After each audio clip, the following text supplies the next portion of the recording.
Alors, bonjour Marie. Bonjour Louise. Donc les questions que je voudrais te poser aujourd'hui, c'est premièrement comment le documentaire pour l'instant a été accueilli, qu'est-ce que les gens en pensent et qu'est-ce que toi tu en penses? Alors, pour le moment, comme tu dis, oui, il y a pas mal de gens qui commencent à l'avoir vu, c'est-à-dire déjà vous, vos familles, l'équipe de l'école. Il y a eu une avant-première publique, donc il y a aussi eu du public, c'est-à-dire des gens qui ont payé leur place pour venir le voir. Donc ça, c'était, je dirais, peut-être la phase la plus... parce que dans mon métier, on ne voit jamais le spectateur, en fait. Où on est sur un plateau de télé et les gens sont chez eux, où le film est diffusé, ils le regardent chez eux. Enfin, on n'a pas ce rapport-là.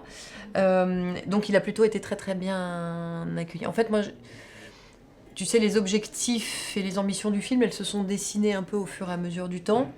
Et parmi les désirs que j'avais, évidemment, c'était de faire changer le regard sur la précocité, les enfants différents, entre guillemets, et qui ne sont pourtant pas des enfants physiologiquement malades, en mauvaise santé ou avec un handicap lourd. Voilà. C'est ça qui est aussi difficile à faire comprendre, c'est que je l'ai entendu souvent quand je travaillais sur le film, des gens qui disaient oui mais enfin pourquoi une école spécialisée, enfin ça va, ils sont bons en classe, donc tout ça m'énervait tellement que voilà. J'ai l'impression que le film a réussi auprès des gens donc avec qui j'ai pu en discuter, qui l'ont vu, euh, à étonner et à réussi à faire changer ça. Parce que tous les gens me disent bah, moi je pensais pas que c'était ça, être surdoué, être précoce, et tant mieux. Voilà. Donc pour moi ça c'est important, il a été bien accueilli, j'espère qu'il rassemblera lors de la diffusion sur France 2 un maximum de téléspectateurs, c'est sûr.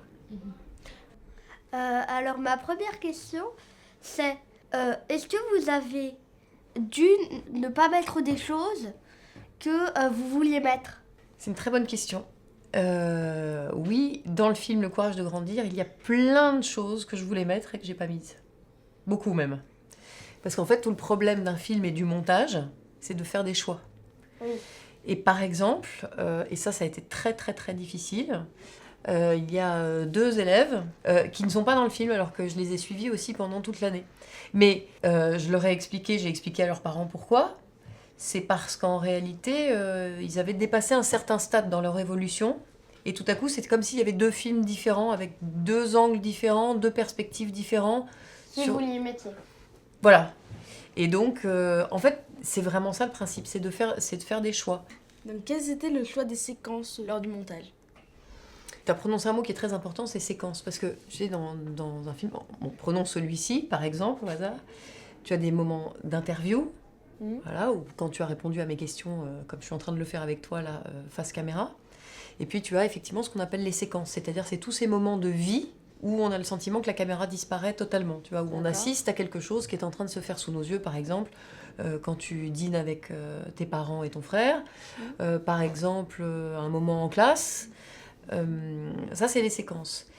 Et pour moi, les séquences, c'est très très important puisque ce sont justement ces moments de vie où on a le sentiment qu'on touche un peu à l'intime, tu vois, des personnages, des familles, des élèves. Donc le choix des séquences était évidemment très très important parce que en plus, il fallait que ce soit, alors non seulement des séquences éloquentes, c'est-à-dire des séquences qui disent quelque chose de ce que vous êtes et comment vous vivez au quotidien. Que ce soit pas des séquences comme ça prises au hasard, que ce soit pas juste un petit plaisir, tu vois, et qu'on bascule un peu dans la caricature, parce que tu te souviens, on en avait beaucoup parlé.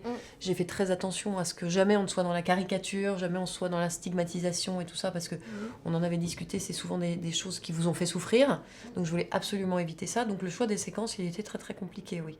Donc j'ai essayé de faire au plus sensible. Voilà. Y a-t-il des séquences drôles que tu n'as pas mises pour des raisons de temps? Il y a beaucoup de choses que j'ai pas mises pour des raisons de temps. Et en même temps, tu vois, la commande de France 2, c'était un film de 70 minutes. Bon, j'ai quand même pas tourné tous les jours, mais ça s'est étalé sur une année. Il y avait beaucoup, beaucoup d'heures de rush, plusieurs dizaines d'heures. Et finalement, le film fait 66 minutes. Tu vois, je suis même pas allée au bout des 70 minutes parce que ça me semblait juste comme ça et ça servait à rien, à mon sens, de tirer à la ligne. En revanche, pour répondre à ta question, non.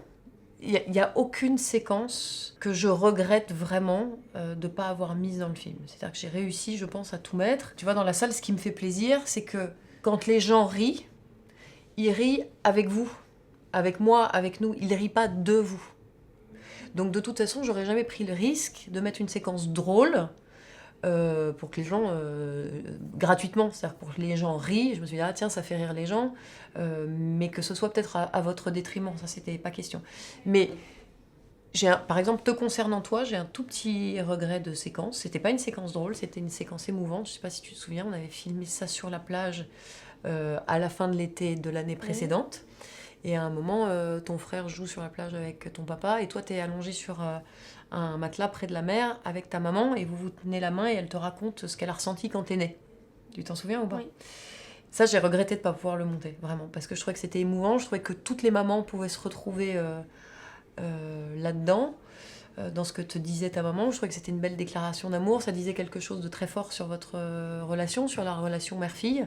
Donc c'était une séquence émouvante, pas drôle, mais je regrette de ne pas avoir pu la monter. Et ma deuxième question, c'est est-ce que vous avez suivi d'autres personnes en vacances? À part ta sœur et toi ? Oui, bah, tu vois, voilà, j'ai suivi aussi Octave, qui est en seconde dans le film. Oui.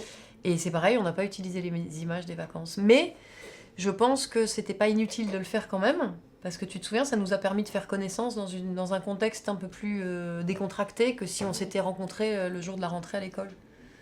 Oui. Voilà.